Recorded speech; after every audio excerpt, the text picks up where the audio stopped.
사랑침례교회. 정동수 목사님은 킹 제임스 유일주의가 참인 이유를 여러 가지 말하고 있습니다. 그중 장로교 대표적인 정성구 박사님이 바른 성경과 바른 사본을 찾아서 책 추천사를 썼기에 그 책 내용 중 킹 제임스 성경만 원본과 동일하게 오류 없는 성경임을 인정한 것이라고 하였습니다. 그러나 정성구 박사님은 나중 카이스 파이퍼가 저술한 바른 성경과 바른 사본을 찾아서라는 책 추천은 자신이 읽지 않고 그냥 써준 것이라고 했습니다. 사실 사본학에 대한 전문 지식이 없이 추천사를 부탁해 써주기는 했으나 킹 제임스 유일주의를 말하는 부분은 철회한다고 입장을 밝혔습니다. 무엇보다 다음과 같은 사항에 자신도 동의한다고 했습니다. 첫째, 킹 제임스 유일주의는 가톨릭 신학자 에라스무스가 만든 헬라어 성경인 텍투스 리셉투스 혹 1611년판 영어 킹 제임스 성경을 하나님의 영감을 받은 무오한 성경이라고 주장하는데 받아들일 수 없다고 했습니다. 하나님의 영감을 받은 무오한 성경은 오직 성경 원본에 국한된다고 밝혔습니다. 즉, 성경 66권만 무오하지 킹 제임스 번역본은 무오하지 않다고 하였습니다. 노먼 가이슬러 박사님도 이렇게 말했습니다. 성경의 신적 영감에 관한 중요한 사실은 두 가지 사실로부터 온다. 첫째, 성경의 신적 권위, 하나님이 부여하신 권위에 관한 모든 성경적인 언급은 하나님이 주셨던 혹은 하나님이 숨을 쉬셨던 것, 즉 원본 말씀에 관한 것이다. 고로 정성구 박사님도 1611년판 킹 제임스 영어 역본이 하나님의 영감을 받아 무오하다는 킹 제임스 유일주의자들의 주장은 정통 교리를 떠난 비정통 교리, 즉 이단 교리라고 하였습니다. 사실 에라스무스는 살아 생전에 자신이 만든 헬라어 성경은 잘못된 부분들이 있어 3차례 교정해야만 했습니다. 즉 텍스트 리셉투스는 에라스무스의 사후에 수십 차례 교정을 거쳤습니다. 게다가 존 앵커버그와 웰든 박사님에 의하면 킹 제임스의 기초를 이루는 텍스트 리셉투스는 30판이 넘고 하나도 100% 동일한 것이 없다. 이렇게 말했습니다. 따라서 텍스트 리셉투스가 하나님의 영감을 받아 무오한 성경이라는 주장은 거짓된 것이라고 명시했습니다. 특별히 정동수 목사님은 킹 제임스는 1611년 발간 이후로 한 번도 수정되지 않았다고 하였는데요. 그러나 이것은 사실이 아닙니다.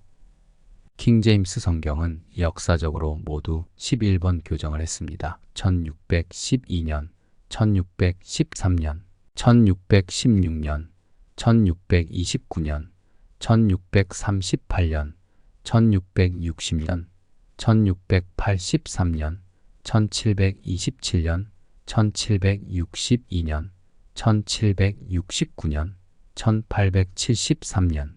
이것은 표준판으로 자리를 잡아 지금 우리가 가지고 있는 킹 제임스 성경이 되었습니다. 대부분 킹 제임스 유일주의자들은 이런 5가지 사항을 말합니다. 첫째, 개역과 영어 현대역들은 가톨릭과 마귀가 변개시켰다. 그러나 이런 주장은 합리적이지 않습니다. 개역, 영어 현대역 성경들은 부족한 부분이 있지만 지속적으로 개역, 개정되고 있습니다. 킹 제임스도 역시 이런 개혁과 개정이 필요합니다. 예를 들어 사도행전 12장 4절의 6월절을 킹 제임스는 부활절이라고 번역하였는데요. 이는 오역입니다. 개혁, 개정이 필요합니다. 잠언 30장 28절의 히브리어 원문에는 쉐마미지라는 단어가 등장합니다. 이 단어는 대부분의 현대학자들에 의해 도마뱀으로 해석됩니다. 그런데 킹 제임스는 이 단어를 거미로 오역했습니다. 둘째, 개역과 NIV는 다른 복음과 다른 그리스도를 전한다. 그러나 이것은 사실과 전혀 다릅니다. 개역 개정과 NIV 성경은 킹 제임스처럼 복음과 예수 그리스도를 증거합니다. 셋째, 개역 성경을 그대로 믿으면 이단이 된다. 정동수 목사님은 이 대한민국의 신천지, 베레아, 과거의 동방의 독수리 운운하는 이 모든 사람들 다 뭐 때문에 이단이 됐냐? 개역 성경 그대로 믿어서 이단이 된 거예요. 정동수 목사님 말대로 개역 성경을 그대로 믿으면 이단이 된다는 주장이 사실이라면 한국교회 성도 대부분은 벌써 다 이단이 되어 있어야 합니다. 이단은 개역 개정 성경이 나오기 전부터 있었습니다. 초대교회 말시온주의, 영지주의, 등 이단은 개역 개정 혹 NIV가 나오기 전에도 생겼습니다. 이런 논리라면 킹 제임스 성경은 여호와의 증인, 몰몬교, 크리스천 사이언스뿐 아니라 1611년에 출간된 이후 지금까지 413년간 미국에서 일어난 모든 이단을 양산했다는 말이 됩니다. 다섯째, 개역과 영어 현대역들은 바벨론 음녀 체제를 위한 성경이다. 정동수 목사님은 지금 마지막 때 적그리스도가 통치할 때가 되니까 바벨론의 음녀 체제 계시록 17장에 있는 이 체제가 나와야 되니까 온 세상이 친가톨릭 이런 천주교 이런 모든 세상으로 변화되면서 성경 시장도 카톨릭 친화적인 이러한 현대역본들로 바뀌기 시작했다라고 주장합니다. 이 말은 개역과 영어 현대역들은 바벨론 음녀 종말의 배교적 종교 체제의 성경이라는 것인데요. 사실 개역과 영어 현대역들은 사본학자들이 성경 원본에 가장 가까운 것으로 여기는 알렉산드리아 사본을 기초로 만든 헬라어 성경을 번역한 성경들입니다.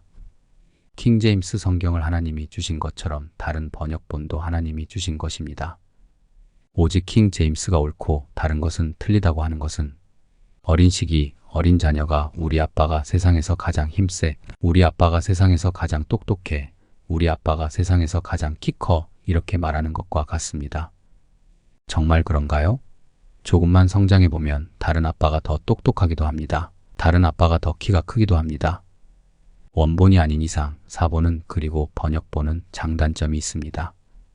그래서 개정이 되는 것입니다. 사본도 서로 비교하고 수정 보완되는데요. 번역본은 얼마나 더 수정, 보완, 개정되어야 할까요? 저는 유학 때 성서학을 전공했는데요. 사본학의 대가 브루스 매츠거 교수님은 알렉산드리아 본문에 관해 이렇게 말씀하셨습니다. 보통 최상의 본문이며 원본을 가장 신실하게 보존한 것으로 여겨진다. 사본학을 조금만 공부해보면 아람어, 시리아어, 히브리어, 헬라어 사본을 비교 연구합니다. 사본도 서로 다른 부분이 있어 다른 사본이 필요하고 비교 검토를 통해 그 원본 의미를 찾아가는데요. 번역본이 무하다. 이런 말을 하면 매장됩니다. 영어 번역본도 수십 종입니다. 그런데 그중 하나가 무하다. 이렇게 말하면 학계에서 매장됩니다. 이미 위에서 언급한 것처럼 킹 제임스 안에 오역들이 있습니다. 물론 아람어, 시리아어 번역본에도 있습니다. 다 100% 무한 번역본이 아닙니다. 심지어 히브리어 사본, 마소라 사본도 조금 다른 단어, 의미를 수록해 놓기도 하였습니다. 그래서 사본을 비교 검토해서 더 원본 의미가 무엇인지 밝혀내려고 하는 것입니다. 킹 제임스 성경이 번역할 때 사용한 사본들도 100% 무하지 않습니다. 추후 사본들이 더 발견되었고 그래서 심지어 헬라어 사본들을 모아놓은 헬라어판도 개정이 됩니다. 네슬 알란트 헬라어 성경은 제가 유학 때 27판이었는데 이제는 28판이 나와 있습니다. 저명한 신약 신학자인 칼슨 교수님도 알렉산드리아 본문 유형 비잔틴, 바티칸, 알렉산드리아 사본은 다른 어느 본문 유형보다 더 나은 자격 증명을 가지고 있다고 하였습니다. 사실 비잔틴 계열의 사본에서 번역한 킹 제임스 영어 번역본은 사본학적으로 우위를 점하기 쉽지 않습니다. 그렇기에 장성구 박사님은 킹 제임스 성경 유일주의자에 의해 쓰인 바른 성경과 바른 사본을 찾아서에 대한 자신의 추천서를 즉각 철회하며 이 책에서 자신의 추천서를 영구히 삭제해 줄 것을 킹 제임스 유일주의자들에게 분명히 요구한다고 하였습니다.